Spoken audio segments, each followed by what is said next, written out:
Hello everyone. तो start करते हैं अपनी अगली वीडियो। जो हमारी पिछली वीडियो थी उसमें हमने 2.1 से पहले जितने भी एग्जाम्पल थे ना वो सारे कंप्लीट कर लिए थे। और इससे पहले हमने क्या पढ़ा था, बीटा फंक्शन की जो प्रॉपर्टीज़ थी हमारे पास वो भी कंप्लीट हो चुकी थी हमारी। तो अब हम स्टार्ट करेंगे एक्सरसाइज 2.1। इसमें क्या करना है, हमें सिर्फ बीटा फंक्शन का यूज़ करना है। इसके बाद हम क्या पढ़ेंगे, गामा फंक्शन को। ठीक है, तो क्वेश्चन नंबर 1 क्या दे रखा है इन्होंने, evaluate the following integrals in terms of beta functions. ठीक है, इन्हें हमें किसकी टर्म में लेके आना है, बीटा फंक्शन की टर्म में लेके आना है। तो हमारे पास जो फर्स्ट क्वेश्चन है वो क्या दे रखा है, 0 से 1 x की power l-1 into 1 - x square, इसकी पावर कितनी है m-1 dx। अब बीटा फंक्शन हमें पता है किसकी फॉर्म में होता है, इसकी फॉर्म में होता है ना, 0 से 1 x की पावर m-1 और 1 - x n-1 dx। यही होता है ना हमारे पास बीटा फंक्शन। तो इसकी फॉर्म में लेके आना हमें। तो यहाँ पे देखो क्या कर लेंगे हम, ये जो हमारे पास एक्स स्क्वायर है ना, जैसे हमने पहले ये एग्जाम्पल थे हमारे पास, ये एग्जाम्पल की तरह ही है हमारे पास। ये यहाँ पे ये था ना हमारे पास 4 - x स्क्वायर, इसमें भी हमने क्या किया था, एक्स स्क्वायर को 4z पुट कर लिया था। क्यों पुट किया था, ताकि हमारे पास ये अंदर क्या आ जाए, 1 - z की फॉर्म में आ जाए। ठीक है, तो इसी तरह हमने क्या कर लिया, ये जो हमारे पास एक्स स्क्वायर दे रखा है ना, इसको हमने पुट कर लिया जेड के इक्वल। तो यहाँ से एक्स की वैल्यू क्या आ गई, जेड की पावर 1/2 और dx क्या आ जाएगा 1/2, जेड की पावर कितनी -1/2 dz। अब देखो लिमिट कहाँ से कहाँ तक थी, 0 से 1 तक थी। बीटा फंक्शन में भी कहाँ से कहाँ तक होती है, 0 से 1, लेकिन हमने इसको क्या मान रखा है, जेड। अब जेड की टर्म में हमारे पास क्या लिमिट आएंगी, जब x = 0 होगा तो जेड की वैल्यू क्या आएगी, 0। एक्स की वैल्यू अगर हम 1 रखेंगे, जेड की वैल्यू क्या आएगी हमारे पास 1। ठीक है, तो ये किसके इक्वल हो गया सारा, यहाँ पे हमने वैल्यू पुट कर दी, एक्स की वैल्यू क्या रखी थी हमने, जेड की पावर 1/2। ये कितनी पावर दे रखी है l-1, ये क्या आ जाएगा l-1/2। ठीक है, फिर आगे क्या है 1 - x स्क्वायर, एक्स स्क्वायर की वैल्यू किसके इक्वल थी, जेड के इक्वल थी, जेड पुट कर दी, इसकी पावर कितनी थी m-1 लिख लिया हमने। फिर इसके बाद क्या है, dx है, dx की वैल्यू आई है हमारी, ये वैल्यू पुट कर दी यहाँ पे। अब देखो 1/2 को हम इंटीग्रेशन से बाहर ले आए, अंदर क्या रह गया हमारे पास, z की पावर l-1/2। ठीक है, इन्होंने सिर्फ क्या कर लिया l/2 -1/2, और फिर यहाँ पे क्या है, z की पावर कितनी है -1/2, ये भी इसमें ऐड होगी। ठीक है, क्या थी माइनस में थी, तो क्या गया -1/2, और फिर ये क्या है एज इट इज़ बाकी टर्म जो हमारे पास थी, ये क्या आ गया हमारे पास -1/2 क्या आ गया -1 आ गया ना, ये आ गई हमारे पास z की पावर l/2 -1, और ये क्या आ गई 1 - z की पावर m-1 dz। ठीक है, ये एज इट इज़ आ गई हमारे पास यहाँ से। फिर ये अब देखो किसके फॉर्म में हो गया, बीटा फंक्शन ये होता है हमारा 0 से 1 x की पावर m-1 और 1 - x की power n-1 into dx। x की जगह हमारे पास यहाँ पे क्या आ गया, z आ गया, तो m-1 और यहाँ से n-1, mn की वैल्यू आ गई हमारे पास, m की वैल्यू क्या आ गई l/2। ठीक है, और यहाँ से m, तो हम इसको इस तरह लिख सकते हैं 1/2 बीटा l/2 और m। ठीक है, बीटा फंक्शन क्या आ गई हमारे फॉर्म। अब सेकंड पार्ट देखो, इसका क्या दे रखा है, 0 से 1 इंटीग्रेशन है, और ये दे रखे हमारे पास। ठीक है, इसको हमें फिर से किसके फॉर्म में लिखना है, बीटा फंक्शन की फॉर्म में।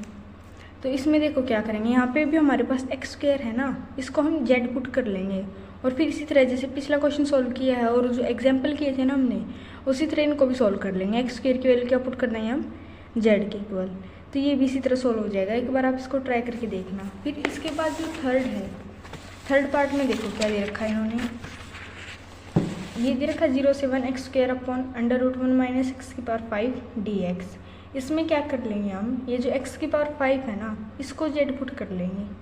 ठीक है, ये देखो क्वेश्चन कैसे किया हमने, x की 5 को हमने z के इक्वल पुट कर दिया, तो x की वैल्यू क्या आ गई हमारी, z की पावर 1/5, और dx की वैल्यू ये आ गई। अब x की वैल्यू अगर 0 होगी, z की वैल्यू क्या आ जाएगी 0, x की वैल्यू 1, तो z की वैल्यू क्या होगी 1। तो इंटीग्रेशन की लिमिट कहाँ से कहाँ तक आई गई, 0 से 1 तक, और एक्स स्क्वायर की वैल्यू क्या थी हमारी, यहाँ पे x की पावर 5 की वैल्यू ली थी ना हमने z, इसको तो हमने पुट कर दिया और ऊपर लेके आ गए। अब यहाँ पे देखो x की वैल्यू क्या आई थी, z की पावर 1/5, ठीक है, लेकिन इसमें स्क्वायर था तो ये क्या हो गया 2/5 हो गया। फिर dx की वैल्यू क्या थी, ये आई थी ना हमारी यहाँ से, वही पुट कर दी इसमें। वो पुट करने के बाद 1/5 को इंटीग्रेशन से बाहर ले आए, अंदर ये रह गया हमारे पास। अब देखो z की पावर 2/5 और यहाँ पे क्या है -4/5, इनको ऐड कर देंगे तो क्या आ जाएगा हमारे पास -2/5 आ गया। अब ये क्या रह गया हमारे पास, ये तो एज इट इज़ आ जाएगा ना हमारा। अब ये देखो किसकी फॉर्म में आ गया, बीटा फंक्शन की फॉर्म में आ गया ना हमारे पास। कैसे, 0 से 1 इंटीग्रेशन की लिमिट x की पावर m-1 और 1 - x की पावर n-1 इंटू dx, इसी फॉर्म में आ गया है ना। तो हम इसको क्या लिख लेंगे, यहाँ से m-1 की वैल्यू तो हमारे पास ये आ गई, m-1 की वैल्यू आई है हमारे पास -2/5, तो m की वैल्यू क्या आ जाएगी -2/5 + 1, ठीक है। इसी तरह हमारे पास n-1 की वैल्यू क्या आई है -1/2, तो n की वैल्यू क्या आ जाएगी -1/2 + 1, वही दिया है ना इन्होंने यहाँ पे बीटा m, ये आ गई हमारे पास m की वैल्यू, ये आ गई n की वैल्यू, ठीक है। इस फॉर्म में आ गया हमारे पास बीटा फंक्शन की फॉर्म में। अब जो हमारे पास फोर्थ क्या दे रखा है इन्होंने, ये दिया है। अब इसमें क्या कर लेंगे, ये पिछले वाले क्वेश्चन की तरह आ गया ना हमारे पास x² की टर्म आ गई। x² को हम यहाँ पे क्या पुट कर लेंगे, z के इक्वल पुट कर देंगे, तो हमारे पास अंदर क्या रह जाएगा 1 - z। इसी तरह करते थे ना हम, इस वाले क्वेश्चन में भी यही किया था, इस वाले में भी, और जो पीछे एग्जाम्पल थे शुरू वाले उसमें भी यही किया था हमने कि x² को हम z पुट कर देंगे, फिर वहाँ से x की वैल्यू आ जाएगी, dx की वैल्यू आ जाएगी, लिमिट्स आ जाएंगी हमारे पास, और फिर वैल्यू पुट करेंगे तो हमारे पास एक बीटा फंक्शन की फॉर्म में आ जाएगा, ठीक है। अब देखो फिफ्थ में क्या दे रखा है, 0 से 2 8 - x³, इसकी पावर कितनी है -1/3 dx। तो इसमें क्या कर लेंगे हम, इसमें हम कर लेंगे x³ को है ना 8z पुट कर देंगे। जैसे ये पीछे क्वेश्चन क्या था ना शुरू वाला, ये वाला जो क्वेश्चन था इसमें भी यही था ना 4 - x², को अगर 4z पुट कर लेंगे तो इसमें से 4 कॉमन आ जाएगा है ना, अंदर क्या रह जाएगा 1 - z। इसी तरह इसमें हमने क्या कर लिया कि जो x³ था ना इसको हम पुट कर लेंगे 8z। अगर 8z पुट कर लेंगे तो 8 को हम कॉमन ले सकते हैं ना बाहर से, अंदर क्या रह जाएगा हमारे पास 1 - z, ठीक है। देखो इस क्वेश्चन को, ये है x³ को हमने 8z पुट कर लिया। 8z पुट करने के बाद यहाँ पे देखो एक बार, यहाँ से 8 को हम कॉमन ले सकते हैं ना, क्या रह जाएगा 1 - z रह जाएगा। बीटा फंक्शन की फॉर्म में लेके आना है ना हमने इसको। तो यहाँ से क्या आ गया, x की वैल्यू ये आ गया हमारे पास 2 × z की पावर 1/3 और dx की वैल्यू ये आएगी, ठीक है। अब देखो x की अगर वैल्यू 0 पुट कर देंगे तो z की वैल्यू क्या आएगी 0, और x की वैल्यू अगर 2 पुट की तो z की वैल्यू क्या आ जाएगी 1 आ जाएगी ना हमारे पास। 2 का क्यूब 8 और ये 8 उस साइड जाएगा, क्या होगा 1 रह जाएगा ना हमारे पास, z = 1, ठीक है। तो इसमें वैल्यू पुट कर दी, वैल्यू पुट करने के बाद क्या आया हमारे पास 8 इसमें से कॉमन ले लिया, 8 की पावर -1/3, अंदर क्या बच गया हमारे पास 1 - z की पावर -1/3, और ये तो था ही हमारे पास। फिर ये 2/3 को तो हम 1/3 को तो इंटीग्रेशन से बाहर ले लिया, ये 2 क्यों नहीं लिया, क्योंकि ये क्या हो सकता है हमारा 2 की पावर क्यूब होता है ना, 2 की क्यूब = 8, तो 2 क्यूब किया हमने, क्या आया ये 3 से 3 कैंसिल हो गया, हमारे पास क्या रह गया 2 - 1, और ये क्या था हमारे यहाँ पे 2 की पावर 1 था ना, ये क्या हो जाएगा फिर 2 की पावर 0 यानी कि 1 के इक्वल, वो आ गया हमारे पास, ठीक है। ये एज इट इज़ रह जाएगा हमारा, और यहाँ से z की वैल्यू क्या आई -2/3, z की पावर -2/3 इंटू dz। अब देखो ये बीटा फंक्शन की फॉर्म में आ गया फिर से हमारा, यानी कि x की पावर m-1 और 1 - x की पावर n-1, m-1 की वैल्यू ये आ गई, n-1 की वैल्यू ये आ गई, mn की वैल्यू निकाल लेंगे हम 1 ऐड करके इसमें, ठीक है। तो ये हमारा आ गया बीटा फंक्शन। अब नेक्स्ट क्वेश्चन क्या दिया है इन्होंने, ये देखो ये दे रखा है x³ 8 - x³, ये जो पीछे वाला क्वेश्चन था ना बिल्कुल इसी की तरह है, सेम है, बस कितना फ़र्क है इसमें कि इसमें इन्होंने एक्स की क्यूब दे रखा है, इसमें यहाँ पे क्या था 1 था हमारे पास, ठीक है, मल्टीप्लाई में इसमें और कुछ नहीं था, यहाँ पे क्या दे दिया इन्होंने एक्स की क्यूब।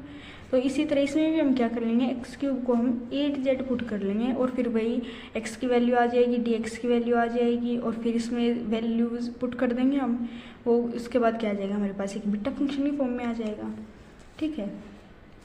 फिर इससे अगला क्वेश्चन क्या है, इसने क्या बोला है कि 0 से p इंटीग्रेशन की लिमिट है हमारी और ये इक्वेशन दे रखी है इन्होंने x की पावर m p q और माइनस एक्स क्यू, इसकी कंप्लीट पावर क्यों दे रखी है, n दे रखी है। तो अब इसमें क्या कर लेंगे हम, एक्स क्यू की वैल्यू पुट करेंगे ना कुछ, ताकि हमारे पास ये 1 माइनस एक्स की या फिर 1 माइनस जेड, यानी कि एक तरह से कि हमारे पास ये बीटा फंक्शन की फॉर्म में आ जाए, ठीक है। तो एक्स क्यू को हम क्या पुट कर लेंगे, ये हमारा पी क्यू भी यहाँ से हटना चाहिए, बनाना चाहिए ना पी क्यू की जगह। तो एक तो पी क्यू और एक्स क्यू है, इसकी जगह हमारे क्या आना चाहिए एक, या तो एक्स, यानी कि मतलब सिंपल सी बात है कि बीटा फंक्शन की फॉर्म में लेके आना है। तो हमें यहाँ पे तो क्या चाहिए होगा, 1 चाहिए होगा, यहाँ पे एक्स जेड यानी कि कोई भी एक सिंगल टर्म चाहिए होगी हमें, ठीक है। तो इसको हम क्या पुट कर लेंगे, पी क्यू इंटू जेड। इसको देख ही लेते हैं एक बार, ये देखो इसको हमने पुट कर लिया P Q into Z. X की वैल्यू क्या आ गई यहाँ से हमारे पास, इसकी कितनी हो जाएगी 1/q हो जाएगी और फिर ये कैंसिल हो जाएगा, यहाँ पे क्या बचेगा हमारे पास p इंटू जेड की पावर 1/q, ठीक है। फिर dx की वैल्यू आ जाएगी, ये 1/q को आगे लेके आए और फिर इसमें से एक लेस कर दिया इंटू dz। अब देखो x की वैल्यू अगर हम 0 रखेंगे तो z की वैल्यू क्या आ जाएगी 0, और x की वैल्यू अगर हम p रखेंगे तो p q is equal to p, इसकी पावर भी क्या है क्यू है, तो z की वैल्यू क्या आ जाएगी 1 आ जाएगी ना, वही लिख रखी है हमने यहाँ पे, देखो z की वैल्यू आ गई 1। फिर इसके बाद देखो इसमें ये वैल्यूज़ पुट करनी है सिर्फ हमें x की वैल्यू क्या पुट कर दी, ये पुट कर दी, इसकी पावर कितनी थी m थी, तो ये क्या हो जाएगा m/q, ठीक है। इसकी पावर कितनी हो गई m हो गई। फिर P Q minus x Q की वैल्यू ये रखी थी, ये पुट कर दी इसमें, इसकी पावर n, और फिर dx की वैल्यू यहाँ से ये पुट कर दी। पुट करने के बाद देखो यहाँ से हम पी क्यू को कॉमन ले सकते हैं, अब इसमें से पी क्यू को कॉमन लेंगे, अंदर क्या रह जाएगा हमारे पास 1 माइनस जेड रह जाएगा ना, ठीक है। इसकी पावर कितनी आ गई n। फिर इसी तरह जब पी क्यू कॉमन लिया उसकी पावर कितनी थी n थी, ये लिख लिया हमने। फिर और बाकी टर्म एज इट इज़ है अभी तक।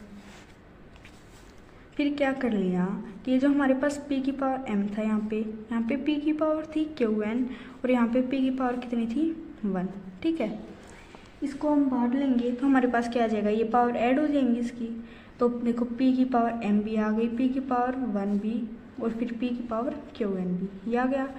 अपोन में क्या था इसके q था, q को बांट ले लिया इंटीग्रेशन से, क्योंकि इंटीग्रेशन तो z के रिस्पेक्ट में है ना, तो जो z वाली टर्म्स थी उन्हें अंदर रख लिया। अब देखो z की पावर कितनी थी m/q, यहाँ से ये तो था 1 माइनस जेड की पावर n। अब यहाँ पे क्या था, z की पावर 1/q माइनस 1 था ना, देखो z की पावर एक तो है m/q इंटू जेड की पावर क्या है 1/q माइनस 1, ये पावर ऐड हो जाएगी ना हमारी m/q प्लस 1/q माइनस 1, ठीक है। अब देखो फिर 1 माइनस जेड की power n into d Z, तो हमारे पास बीटा फंक्शन आ गया, नहीं हमारे पास बीटा फंक्शन की फॉर्म में आ गया। इसको हम पूरे को m ले सकते हैं, मान लीजिए ये क्या हो जाएगा फिर m-1, तो m की वैल्यू क्या आ गई, ये वैल्यू आ गई हमारी m प्लस 1/q, ये m की वैल्यू आ गई, यहाँ से ये n की वैल्यू आ गई, बिट ऑफ mn की फॉर्म में आ गया हमारे पास, ठीक है। ये क्वेश्चन हो गया। अब इससे अगला क्वेश्चन क्या है हमारे पास, ये दे रखा है 0 से p तक लिमिट है। एक तो हमने इसको क्या करना है 0 से 1 तक लिमिट लेके आनी होगी इसकी, ठीक है। उसमें क्या कर लेंगे हम, ओ सॉरी ये क्वेश्चन तो हो गया था। इसे नेक्स्ट क्वेश्चन क्या दे रखा है 0 से 1 है और फिर 1 माइनस एक्स की 4, इसकी कंप्लीट की पावर 3/4 अपोन में ये दे रखा है। इसने हिंट दिया है कि ये जो है ना 1 माइनस एक्स की 4 अपॉन 1 प्लस एक्स की 4, इसको क्या पुट कर लिया इन्होंने जेड पुट कर लिया, ठीक है। जेड पुट कर लेंगे तो इसी तरह जैसे पहले क्वेश्चन में कर रखा ना हमने कि जेड पुट कर ली, एक्स की वैल्यू फाइंड आउट कर ली, डी एक्स की वैल्यू फाइंड आउट कर ली और इनमें पुट कर दी, ठीक है। वही करेंगे।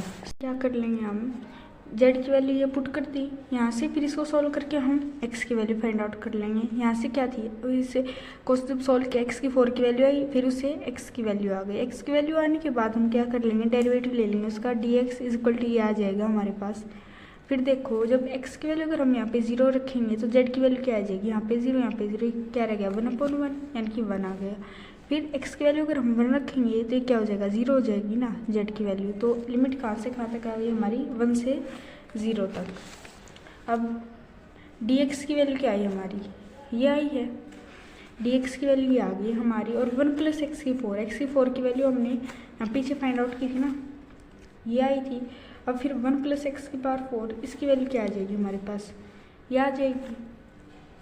तो ये जो हमारे पास गिवन इंटीग्रल था इसमें इन सब की वैल्यूज पुट कर दी। वैल्यूज पुट करने के बाद देखो इन्होंने क्या कर रखा है यहाँ पे, 1 + x की 4 इसकी पावर 3/4, यानी कि जो इसका स्क्वायर था ना इसको पार्ट में डिवाइड कर लिया, एक 3/4 और एक 5/4। जब 3/4 + 5/4 को ऐड करेंगे देखो क्या आएगा हमारा 8/4, ये किसके इक्वल हो जाएगा, 2 के इक्वल। ठीक है, फिर से क्या आ जाएगा, इसका स्क्वायर हो जाएगा। तो इसको पार्ट में लिख लिया अलग अलग करके। ये लिखने के बाद इसको तो हमने जेड लेट कर लिया था, तो ये क्या आ गई जेड की पावर 3/4। अब इसको हमने क्या लिया था, 1 + x की पावर 4 क्या आया था हमारे यहाँ से 2/1 + z। तो 1/this करेंगे तो क्या आ जाएगा हमारे पास 1 + z/2, इसकी पावर कितनी आ गई 5/4। डी एक्स की वैल्यू हमने फाइंड आउट की थी ना यहाँ पे, ये लिख लिया हमने। ठीक है, अब देखो यहाँ से 2 की पावर कितनी थी 5/4 थी, और यहाँ पे 2 की पावर कितनी थी 1 थी, इंटीग्रेशन से बाहर ले ली। अब लिमिट कहाँ से कहाँ तक है, 1 से 0, हमें कहाँ तक चाहिए 0 से 1 तक चाहिए थी ना हमने। यहाँ पे देखो -dz हो गया ना। अब इसको हम क्या लिख सकते हैं, लिमिट को चेंज करके 0 से 1 तक करके ये क्या हो गया हमारा +dz आ जाएगा। ठीक है, ऐसे एग्जाम्पल में किया था ना शायद हमने, एक क्वेश्चन था ऐसा ही, ये उसमें -dz था, फिर उसको हमने लिमिट को चेंज करके आ गए हमारी 0 से 1, और फिर ये पॉजिटिव dz। अब यहाँ पे z की पावर कितनी आ गई 3/4, और यहाँ पे क्या थी 1 - z की पावर थी -3/4, और 1 + z की पावर 5/4 से ये कैंसिल हो जाएगा। कैंसिल होने के बाद देखो ये क्या रह गया हमारे पास, बीटा फंक्शन की फॉर्म में आ गया ना। m-n की वैल्यू m-1 की वैल्यू तो आ गई ये, और n-1 की वैल्यू आ गई ये। जब हम इसमें 1 1 ऐड कर देंगे तो बीटा mn की वैल्यू आ जाएगी, ये इसकी वैल्यू m, ये क्या हुई n की वैल्यू आ गई हमारे पास, इसमें ऐड कर दिया। अब ये क्या किया इन्होंने, 2 की पावर थी 5/4, जब 5/4 + 1 करेंगे वो क्या होगा हमारे पास 9/4 होगा। इन्होंने क्या लिख लिया 4 × 2 की पावर 1/4। जब 4 को हम क्या लिख सकते हैं 2 का स्क्वायर लिख सकते हैं, इंटू 2 की पावर 1/4। अब स्क्वायर + 1/4 ये क्या आ जाएगा हमारे पास 9/4 ही आ जाएगा ना। तो चाहो तो आप इसको ऐसे भी लिख सकते हो, इन्होंने ऐसे सोल्व करके ही लिख दिया। ठीक है, अब देखो नेक्स्ट क्वेश्चन क्या दे रखा है, यूजिंग द प्रॉपर्टी। हमने प्रॉपर्टी पढ़ी थी बीटा फंक्शन की कि बीटा ऑफ mn किसके इक्वल होता है, बीटा ऑफ nm के इक्वल होता है। तो इवेल्युएट करना है इसकी वैल्यू, हमें इसकी वैल्यू फाइंड आउट करनी है। तो देखो क्या कर लेंगे इस क्वेश्चन में, हमने ये प्रॉपर्टी तो पढ़ी थी पहले कि बीटा ऑफ mn इसके इक्वल होता है बीटा ऑफ nm के। तो इसको हमने लेट कर लिया i के इक्वल। अब यहाँ पे m की वैल्यू क्या आएगी हमारे पास, ये थी m-1 की वैल्यू दे रखी है ना हमें 3, और n-1 की वैल्यू क्या दे रखी है 4/3। तो यहाँ से m की वैल्यू क्या हो गई 3 + 1, और n की वैल्यू 4/3 + 1, ये आ गई हमारे पास। अब इसके बाद क्या होगा कि देखो 0 से 1 x की पावर, यानी कि बीटा ऑफ mn को हम क्या लिख सकते हैं बीटा ऑफ nm। ये प्रॉपर्टी यूज़ कर ली इसने, ये क्यों किया हमने कि बीटा ऑफ mn किसके इक्वल होता है बीटा nm की। ठीक है, तो m की वैल्यू हमारे पास ये आई थी और n की वैल्यू ये आई थी। अब इसने क्या लिख लिया, इसको तो n लिख लिया, ये हो गया हमारे पास m हो गया ना हमारे पास, ये बीटा mn = बीटा nm। अब इसको क्या लिख सकते हैं बीटा nm को x की पावर m-1 1 - x की पावर n-1, ये इनकी वैल्यूज पुट कर दी। वैल्यूज पुट करने के बाद ये क्या आ गया हमारे पास 1 - x की क्यूब थी। अब इसकी क्यूब को हम इसको कैसे लिखते हैं, यानी कि 1 की क्यूब -a की क्यूब -b की क्यूब -3ab × a - b। ठीक है, वही चीज़ यूज़ करके हमारे पास ये आ गया। अब यहाँ से देखो x की पावर 4/3, अब इसकी सारे के साथ अंदर मल्टीप्लाई कर ली, मल्टीप्लाई करने के बाद ये टर्म आ जाएंगे हमारे पास। अब इसका इंटीग्रेशन ले लेंगे। ये क्या आई थी, x की पावर 4/3 थी, इसका जब इंटीग्रेशन लेंगे 0 से 1 तक वो क्या होगा 4/3 पावर, इसमें एक ऐड हो जाएगा और ऐड होने के बाद ये जो ऊपर आया हमारे पास वो क्या आएगा अपोन में आएगा, वो क्या होएगा 7/3। ठीक है, उसको हम ऊपर कैसे लिखेंगे, इसके अपोन में था ना 7/3, तो ऊपर आके क्या हो गया 3/7 हो गया। फिर इसी तरह इनका भी इंटीग्रेशन ले लिया, इंटीग्रेशन लेने के बाद लिमिट कहाँ से कहाँ तक थी हमारी 0 से 1 तक थी, 0 से 1 तक थी तो वो वैल्यूज़ पुट कर दी और फिर इसको हम सोल्व करेंगे तो हमारे पास ये आ जाएगा। ठीक है, अब क्वेश्चन नंबर 3 में क्या दे रखा है, show that if m greater than 0 n greater than 0 then this is equal to this. ठीक है, हमें प्रूव करना है कि ये किसके इक्वल होगा, इसके इक्वल होगा। ऐसा ही एक एग्जाम्पल में भी था ना हमारे पास, ऐसे सेम सा क्वेश्चन था शायद थोड़ा बहुत, एक मिनट, हाँ हमारे पास जो ये वाला क्वेश्चन था और ये वाला क्वेश्चन है ये थोड़े सेम, बस इसमें फ़र्क कितना है, यहाँ पे हमें किसके इक्वल लेके आना था इसको, बीटा m+1 n+1 के, यहाँ पे किसके इक्वल लेके आना बीटा m n के। ठीक है, तो देखो इसमें क्या कर लेंगे हम, ये जो हमारे पास x - a था ना इसको क्या पुट कर लिया b - a × z, उसमें क्या पुट किया था हमने a + b - a × z। ठीक है, तो x की वैल्यू ये आ गई हमारे पास, x की वैल्यू आने के बाद dx की वैल्यू फाइंड आउट कर लेंगे, dx की वैल्यू भी आ गई। फिर b - x की क्या वैल्यू होगी, x - a को तो हमने ये लेट कर लिया, b - x क्या आएगा हमारे पास ये आ जाएगा। अब देखो x की वैल्यू अगर हम a पुट करेंगे तो फिर z की वैल्यू क्या आएगी हमारी 0 हो जाएगी, यहाँ पे a पुट किया हमने तो a - a क्या हो गया 0, फिर z × b - a = 0, तो z की वैल्यू क्या होगी, ये उस साइड जाके क्या हो जाएगा 0 हो जाएगा। इसी तरह फिर अगर x की वैल्यू को b पुट करेंगे तो देखो क्या आएगा, यहाँ पे हो जाएगा b - a, इस a को उस साइड लेके जाएंगे तो क्या आ जाएगा b - a हो जाएगा। देखो b - a = किसके इक्वल b - a × z, इस b - a को उस साइड लेके जाएंगे डिवाइड में आएगा, डिवाइड में आने के बाद ये कैंसिल, तो z की वैल्यू क्या आ गई 1 आ गई। ठीक है, यहाँ पे कर दी। फिर जो ये वैल्यूज़ आई है ना हमारी ये इसमें पुट कर देंगे हम, x - a की वैल्यू क्या थी b - a × z थी, तो यहाँ पे लिख ली, इसकी पावर कितनी थी m - 1 थी, तो b - a की पावर m - 1 और फिर z की पावर कितनी m - 1। इसके बाद b - x की वैल्यू ये आई थी हमारी। ठीक है, वो लिख दिया b - a + b - a × z। b - a की वैल्यू क्या आ गई हमारी, b - x की वैल्यू ये आई थी ना हमारी, तो इसमें पुट कर दिया हमने ये, तो क्या आ गई b - a × 1 - z, इसकी पावर कितनी है n - 1, अलग अलग करके लिख ली ये पावर्स इसकी। और फिर dx की वैल्यू क्या आई थी हमारी b - a × dz, ये वैल्यू पुट कर दिया। अब देखो b - a की पावर कितनी हो गई m - 1, यहाँ से n - 1 और यहाँ से 1, सारी को ऐड करेंगे हम, ये क्या आएगी हमारे पास m + n - 1। इसी तरह z की पावर क्या हो गई हमारी m - 1 रहेगी और फिर 1 - z की पावर क्या थी n - 1 × dz आया हमारे पास। अब देखो ये किसी फॉर्म में आ गया, बीटा फंक्शन की फॉर्म में आ गया ना, x की पावर m - 1 और 1 - x की पावर n - 1 × dx, और इंटीग्रेशन की लिमिट 0 से 1 तक, इसको इंटीग्रेशन से बाहर ले लिया b - a m + n - 1 को। ठीक है, और फिर ये क्या आ गया हमारा बीटा ऑफ mn।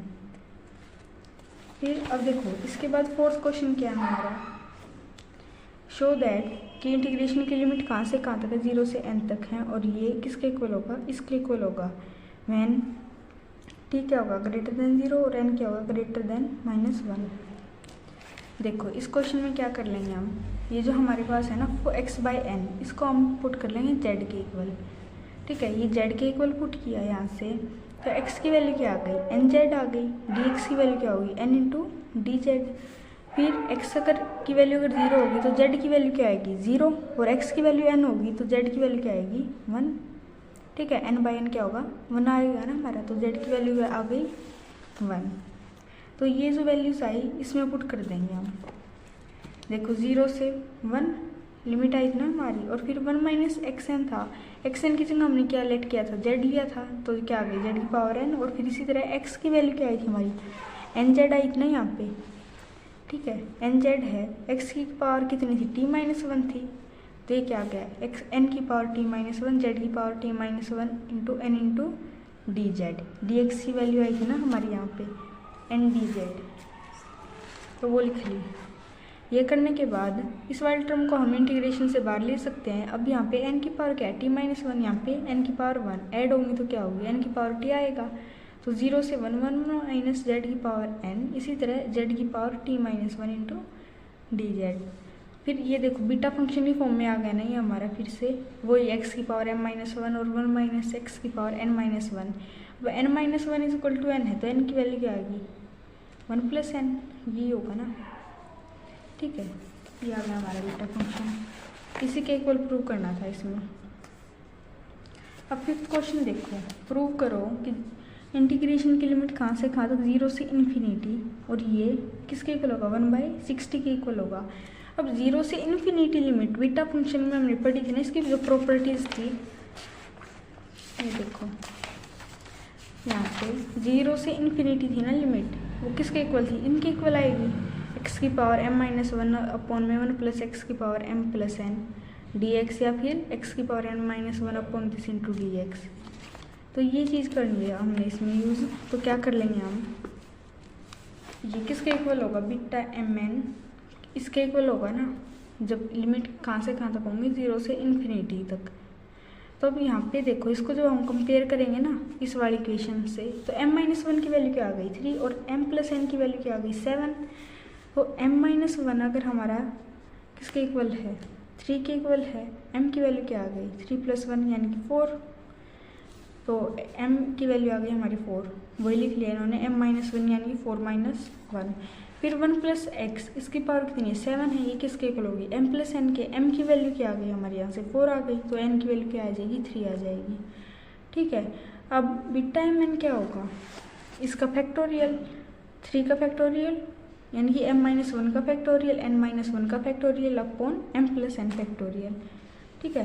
ये पढ़ा था ना हमने, जो इसकी प्रॉपर्टीज थी, ये वाली प्रॉपर्टी, थर्ड प्रॉपर्टी में हमने पढ़ा था ना कि बीटा एम एन किसके इक्वल होगा, बीटा फंक्शन इसके इक्वल होगा, वैन एम एन क्या होंगे, पॉजिटिव इंटीजर्स होंगे।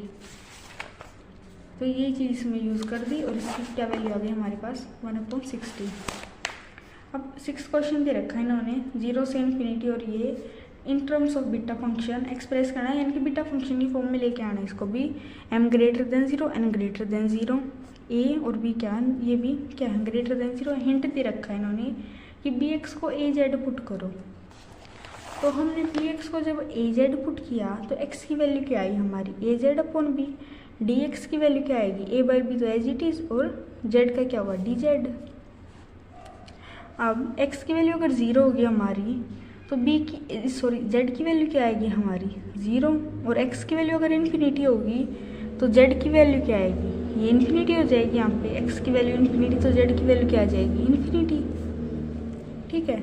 अब लिमिट आ गई हमारी 0 से इन्फिनिटी, x की वैल्यू आ गई हमारे पास ये, और a प्लस बी एक्स की वैल्यू, bx की वैल्यू हमने लेट की थी a z, dx की वैल्यू आ गई हमारे पास ये, वो वैल्यूज़ इसमें पुट कर दी, ठीक है। x की वैल्यू पुट की, ये क्या आ गया a by b into z, इसकी पावर कितनी m माइनस वन, फिर a प्लस बी एक्स की वैल्यू पुट की a जेड, इसकी power m plus n, d x की वैल्यू पुट कर दी a by b into d Z.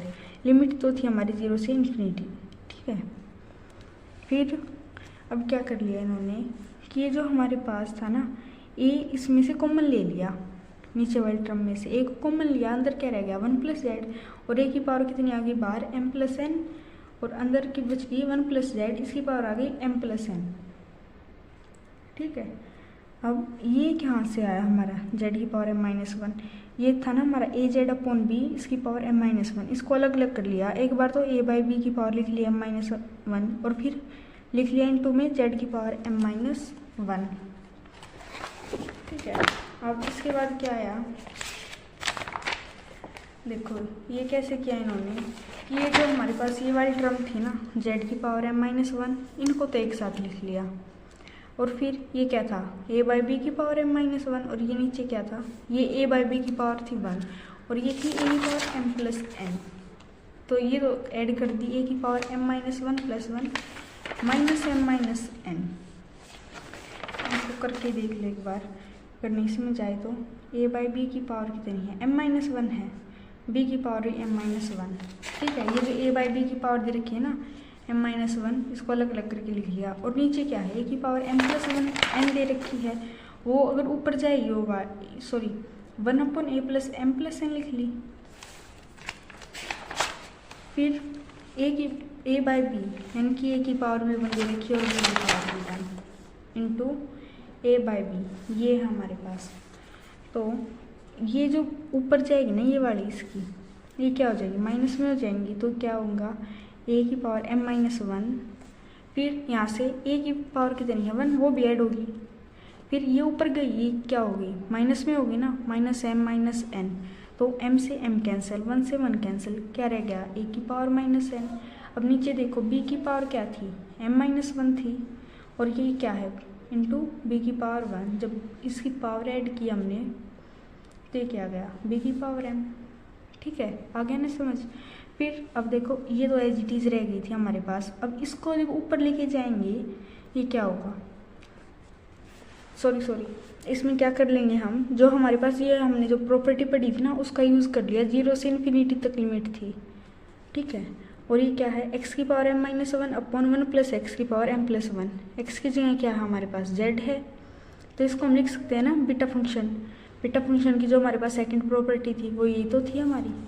ठीक है, और इसकी पावर को हमने क्या कर लिया, नीचे लेके आए, ये क्या होगी प्लस होगी इसकी पावर, ये लिख लिया हमने।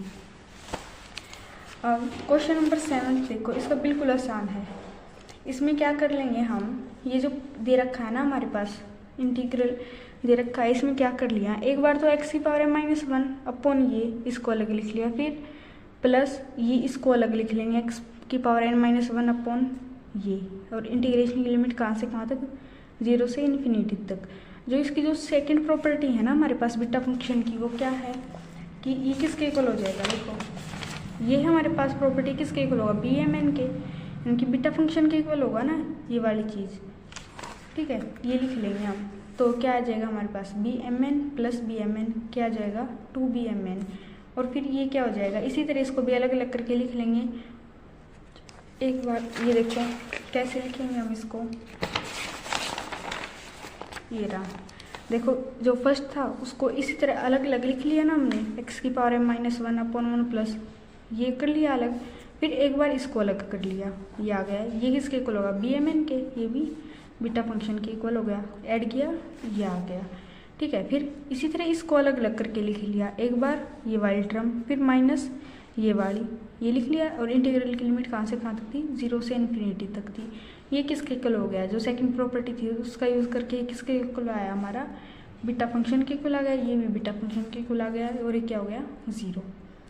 ठीक है, अब जो क्वेश्चन नंबर 8 दे रखा है इन्होंने, ये क्या दे रखा है, इसने कहा by putting this is equal to this where the constant a is suitably selected show that, कि ये किसके इक्वल होगा, इसके इक्वल होगा ना। ठीक है, हमें ये शो करना है, तो कैसे करेंगे हम इसको, हमारे पास ये जो इक्वेशन दे रखी है ना इन्होंने कहा, इसने कहा कि बाय पुटिंग, हमने वो एक चीज़ कर ली, इसको हमने किसके इक्वल पुट कर लिया, इसके इक्वल पुट कर लिया। अब यहाँ से देखो x की वैल्यू फाइंड आउट करनी है ना हमें, फिर dx फाइंड आउट करेंगे हम। तो ये क्या आ गया, क्रॉस मल्टीप्लाई की इसकी, ये आ गया हमारे पास। अब इसको सोल्व करके हमने x की वैल्यू फाइंड आउट कर ली। x की वैल्यू आने के बाद हम क्या कर लेंगे, dx की वैल्यू फाइंड आउट कर लेंगे, यानी कि x का इसने ले लिया derivative with respect to z। फिर ये क्या आएगा, किसके इक्वल आएगा हमारा, इस नीचे वाले का स्क्वायर हो जाएगा। फिर ये वाली टर्म एज इट इज़, और इसका z के रिस्पेक्ट में क्या आया, a आया minus a z as it is, और इसका क्या आया z के रिस्पेक्ट में -1 प्लस a। ठीक है, वो लिख दिया। अब जब इसको सोल्व किया तो हमारे पास ये टर्म कैंसिल हो गई आपस में, और फिर ये रह गया। इसके बाद देखो यहाँ से x की वैल्यू तो ये आ गई थी हमारी, 1 माइनस एक्स की वैल्यू क्या आई, 1 माइनस एक्स की वैल्यू थी ये, वो वैल्यू पुट कर दी, ये आ गई। और फिर 1 प्लस 2x की वैल्यू क्या आई, इसमें 1 प्लस 2x भी चाहिए ना हमें, 1 प्लस 2x की वैल्यू आ गई, ये x की वैल्यू पुट कर दी, 2 से मल्टीप्लाई कर दी, तो ये आ गया हमारा। अब इक्वेशन नंबर 1 ये लेट की थी हमने, यहाँ से हम क्या कर लेंगे, जेड की वैल्यू फाइंड आउट कर लेंगे। ठीक है, ये इस इक्वल था ना, यहाँ से हमने इसको सोल्व करके यहाँ से जेड की वैल्यू फाइंड आउट कर ली। जेड की वैल्यू फाइंड आउट होने के बाद देखो लिमिट कहाँ से कहाँ तक थी, 0 से 1 तक। अब अगर हम x की वैल्यू को 0 पुट करेंगे तो z की वैल्यू क्या आएगी हमारे पास, 0 होगी ना। 0 अपॉन समथिंग क्या होता है, 0 ही होता है। फिर अगर x की वैल्यू को 1 पुट कर लेंगे वो क्या होगा, 1 upon a minus a plus 1, तो a से a कैंसिल और क्या रह गया 1 अपॉन 1 यानी कि 1। जेड की वैल्यू भी 1 आ गई हमारी। अब ये जो वैल्यूज़ आई हैं इसको हम पुट कर लेंगे, जो हमारी दे रखी थी ना इन्होंने, ये इंटीग्रल दे रखा है, इसमें पुट कर लिए सारी वैल्यूज़। तो x की वैल्यू क्या आई थी हमारी, ये आई थी, x की पावर कितनी -1/3 है, वो पुट कर दी, और इसकी पावर -1/3। फिर 1 माइनस एक्स, उसकी वैल्यू पुट कर दी हमने, फाइंड आउट किया था ना, यहाँ पे देखो 1 माइनस एक्स की वैल्यू फाइंड आउट की थी, वो वैल्यू इसमें पुट कर दी। इसकी पावर कितनी है, -2/3 है। फिर आगे क्या है 1 + 2x, इसकी वैल्यू भी हमने ये फाइंड आउट की थी ऊपर। ठीक है, वो वैल्यू पुट कर दी यहाँ पे। इसकी पावर कितनी है -1। और dx की वैल्यू क्या आई थी हमारी, यहाँ पे देखो dx की वैल्यू आई थी ना, इस dz को इस साइड लेके आएंगे। ठीक है, ये हमारी dx की वैल्यू आ गई इंटू dz। अब क्या करेंगे हम कि a की पावर -1/3, इसकी पावर को अलग अलग करके लिख लिया, z की पावर -1/3 अपॉन इसकी पावर -1/3। अब इसकी पावर यहाँ पे क्या है -2/3 है, और 1 माइनस z की पावर भी -2/3, और फिर इसकी पावर यहाँ से -1, और ये था ये हमारे पास एज इट इज़ लिख लिया। अब क्या कर लिया कि ये था ना हमारे पास ये क्या आ गया हमारे पास, देखो यहाँ से a की पावर -1/3, और यहाँ पे a की पावर कितनी है 1 है, इनको ऐड करके लिख लिया। फिर z की पावर -1/3, z की और कोई टर्म नहीं है ना, फिर क्या है हमारे पास 1 माइनस z है, इसकी पावर कितनी है -2/3। फिर यहाँ पे देखो ये क्या किया कि जो z था ना इसको कॉमन ले लिया, इसमें से z को कॉमन लिया, ये आया हमारे पास, इसकी पावर कितनी है -1 है इंटू dz। अब ये है हमारे पास 1 माइनस z प्लस az, इसकी पावर यहाँ पे है -1/3, यहाँ पे -2/3, और यहाँ पे -1, यहाँ पे स्क्वायर। जब इनको ऐड करेंगे ना तो हमारे पास आ जाएगी 0, यानी कि ये इसकी पावर नोट, ये किसके इक्वल होता है 1 के इक्वल होता है हमारा। तो अपॉन में क्या आ गया हमारे पास 1 आ गया, ये टर्म रह गई ना हमारे पास सब। ठीक है, यहाँ से ये क्या आ गई हमारी a की पावर 2/3, z की पावर -1/3, और फिर 1 माइनस z की पावर -2/3। ठीक है, अब आगे इन्होंने क्या दे रखा था, a के बारे में कुछ बता रखा था ना, where the constant a is suitably selected. तो हमने क्या लेट कर लिया कि 3a को 1 के इक्वल लेट कर लिया, किसकी वैल्यू किसके इक्वल आ सकती है 1 के इक्वल। ठीक है, तो यहाँ से क्या आ जाएगा 1 माइनस 1 करेंगे वो क्या होगा 0, ये हमारे पास क्या रहेगा 1 की पावर -1 इंटू dz। तो ये dz आ गया हमारे पास, किसके इक्वल आ गया हमारे पास, जब 3a=1 होगा तो ये वही होगा ना कि यहाँ से क्या हो गया 0, और फिर हमारे पास ये रह गया हमारे पास, यानी कि 1 की पावर -1 इंटू dz।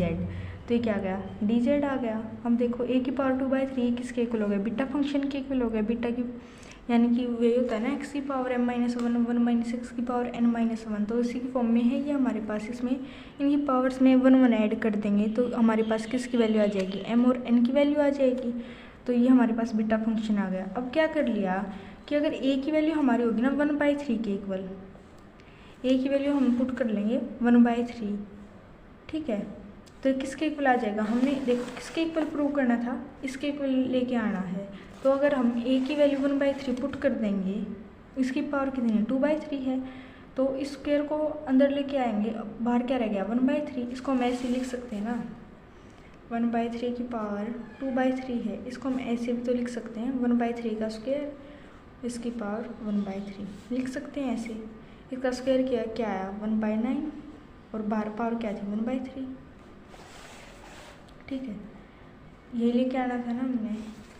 तो यहाँ पे हमारी एक्सरसाइज खत्म होती है। अगली वीडियो में हम गामा फंक्शन स्टार्ट करेंगे, इसे रिकरेंस फार्मूला और फिर ये इसके कुछ एग्जांपल्स दे रखे हैं, वो करने के बाद फिर हम इसकी एक्सरसाइज को शुरू करेंगे। तब तक के लिए आप इन क्वेश्चंस को ट्राई करके देख लेना। अगर कुछ नहीं समझ आए तो आप कमेंट बॉक्स में हमें बता सकते हैं। धन्यवाद।